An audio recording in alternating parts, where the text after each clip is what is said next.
Goku, I have a proposition for you. Care to hear it? Hey guys, DB right here, and today, after long last, I am finally continuing with What If Chi-Chi Became a Saiyan, Part 8. Excuse me. And basically, continuing right from where we last left off in the story, Cell had just made her appearance, or rather I should say, Celebi. Yes, she prefers to be called Celebi. Her little own preference than just being called Cell. I mean, she is a girl in this timeline, after all. And if you want to check out why Cell is a girl in this timeline, I recommend you watch the other parts. Anyway, moving right along. With Goku now awake, and along with Chi-Chi and Gohan, all three of them, pure Saiyans, Vegeta and Trunks, are all heading towards the hyperbolic time chamber, in which they will now begin their training and preparation to not only take on Android 16, but also Celebi. That is, if it really necessarily comes to that. There hasn't really been much evidence that Celebi is a real threat to the planet yet. I mean, she has killed a few people who have tried to attack her and absorb them, and has absorbed, some wildlife and left some forests in ruin. But other than that, she hasn't exactly gone around terrorizing people all willy-nilly and draining them dry like her original male counterpart has. Nah, this Cell seems more willing to only fight if absolutely necessary, and is more concerned in chasing Android 17 and 18 down and ultimately absorbing them. So while the others are running around trying to capture Celebi, Goku and Gohan, Vegeta and Trunks have to begin their day in the hyperbolic time chamber. Naturally, much like in the original, Vegeta goes in first with Trunks, and well, yeah. Now in the meantime, with Piccolo and the rest of the gang's futile efforts in catching Celebi, because she's just not showing her power level at all, she's just absorbing from as many wildlife creatures as she can. Not quite as potent as the kind of energy she'd be getting from people and humans, but it's still doing the job enough. She is getting stronger, and she will be able to defend herself better against Piccolo or anyone else who comes trying to find her in the future. And, well, this pretty much plays out right up until the androids basically show up at Kame House. Android 16, of course, wanting to try and kill Son Goku again.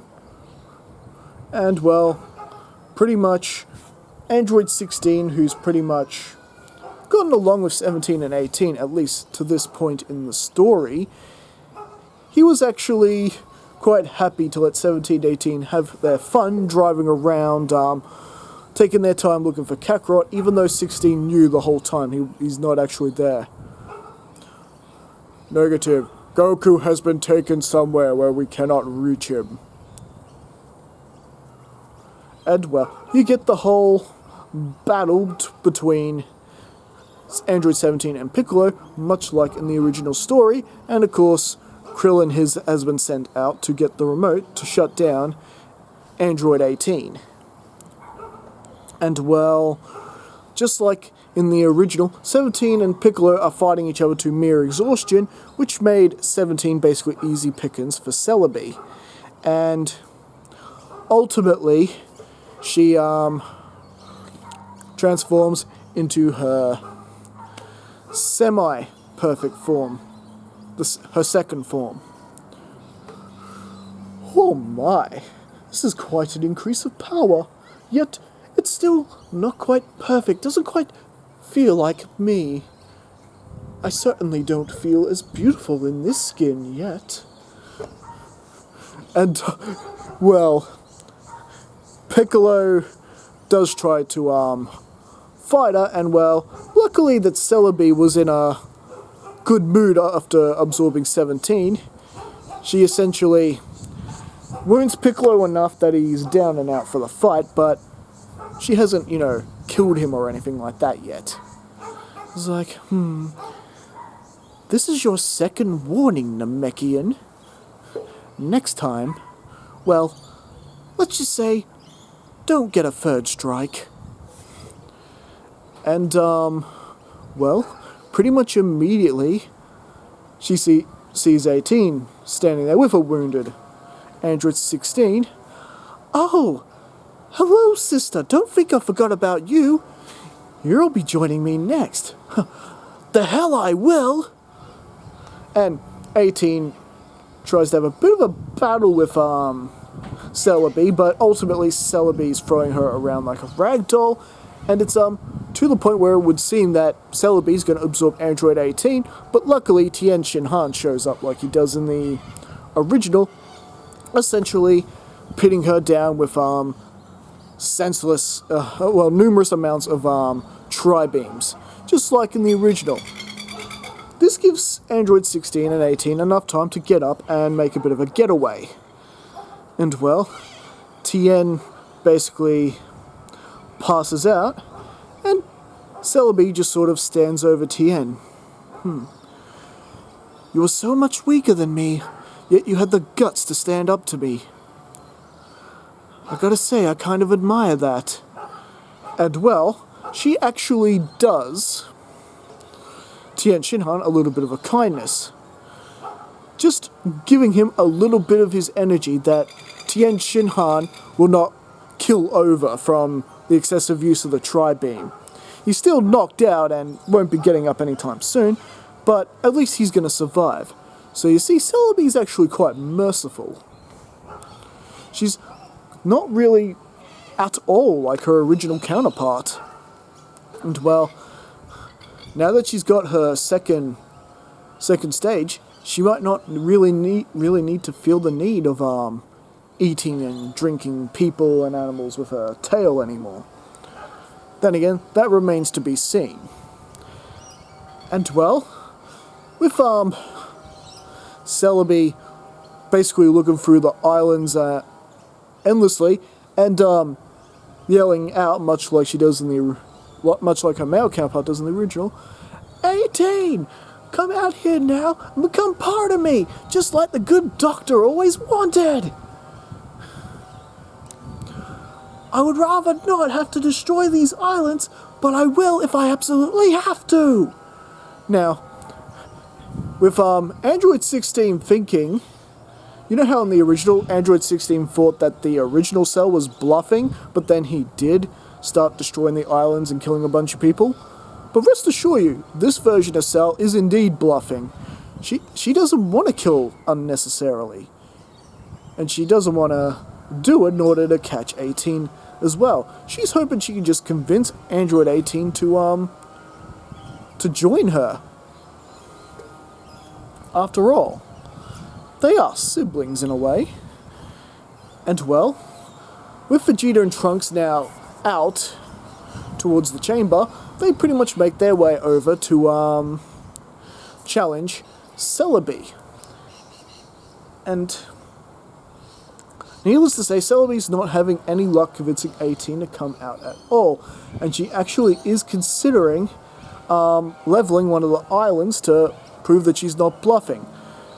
However, she's not quite game enough to blow up one with civilians and people as of yet. So, just to show a bit of force, she targets one of the uninhabited islands and wipes that from the face of existence again. You see, I'm not bluffing! Next time, I will blow away one with people! But Android 1816 not buying this at all. Celebi is really trying to sound tough about all this. And well, this is where Vegeta shows up, and you get a bit of a battle between him and Celebi. Now Celebi being a bit more cautious than, well, she than her male counterpart, she is able to fight herself in a more cautious manner that keeps her from getting pounded from Vegeta as badly as her male counterpart does. And meanwhile, basically, Chi-Chi and Goku enter the Room of Spirit and Time next, and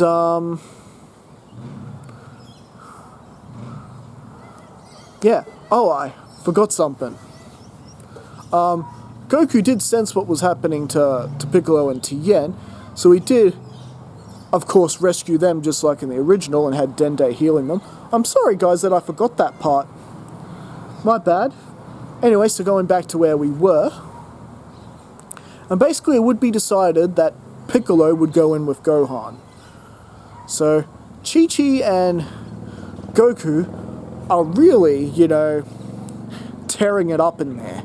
Two Saiyans not holding each other back, and they really are just bonding together even more so. After all, that's what Saiyans do. In fact, it results in a coupling happening right there in the chamber. Now, get your head out of the gutter, guys. Let's continue with the story, yeah? We'll let the end of their years of training come as a surprise to us when they eventually exit out. Now, when it came clear to Celebi she wasn't going to win this fight, she does do what the original Cell does and manipulate him into letting him reach his final form.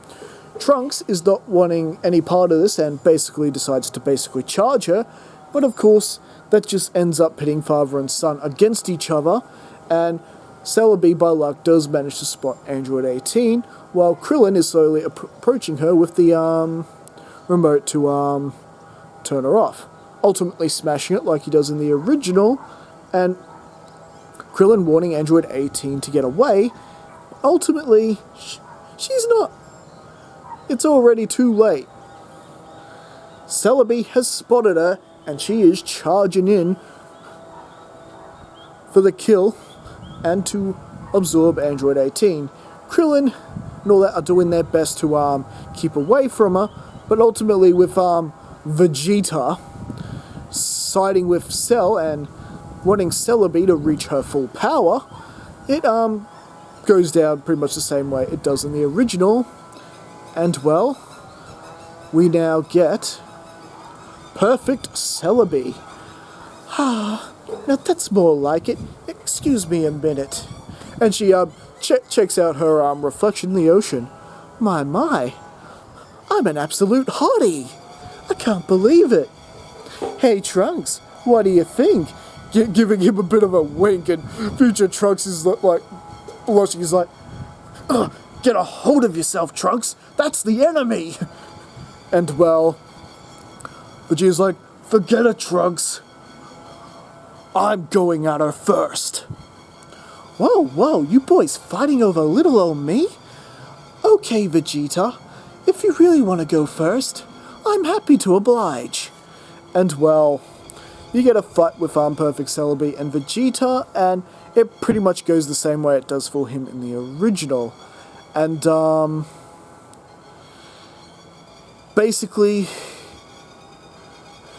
with Trunks then having to step up for his father and really dig deep into his true power,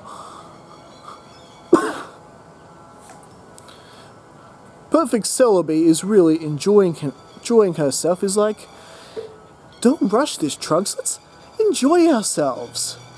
After all, she is much more Saiyan than she is any other DNA that's in her. The only other part of her that's really in her is the sleazy businessman that was King Cold. So, like I said, the Frieza in her is really died down to almost non-existent. And well, basically, when eventually she does get tired of playing with Trunks and ultimately reveals that his bulky form basically is not going to be able to touch her, he basically just sacrificed speed to gain all that strength. You know, if I wanted to, I could do that too, see my point? But I'm impressed with how much stronger you're able to get. Could you get even more stronger?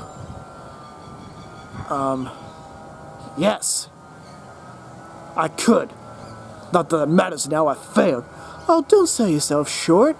Why don't you just do what you did then and get yourself stronger?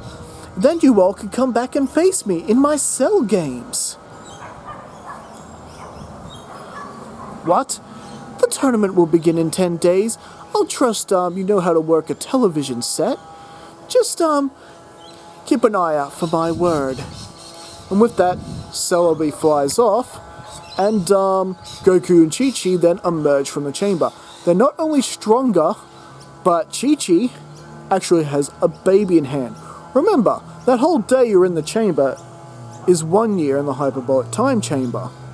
Little Goten is born in the Room of Spirit and Time in this timeline. Gohan is now a younger brother. Everyone surprised that this happened. Kakarot, you're supposed to be trading. You're wasting your time on funny business? With time that could have been mine? And well, Vegeta is wanting to force his way into the chamber, but Piccolo's going not so fast. Gohan is yet to have his turn. And well, with that, Gohan and Piccolo then step into the chamber to do their day. After all, if anyone could get Gohan whipped into shape, it's definitely Piccolo. Piccolo was always the better trainer to Gohan, and Gohan always felt the same. You never know, perhaps Gohan will be able to finally teach him how to dodge. And I think that's where we're going to leave things for right now. So what do you guys think? Did you enjoy this story? How will things go with an extra Saiyan getting training in the hyperbolic time chamber? And, you know, what is it with Celebi? Is she really going to actually threaten the planet? Or does she just want to have a bit of fun? All this and more next time as I continue this amazing story. Catch you later. See yous.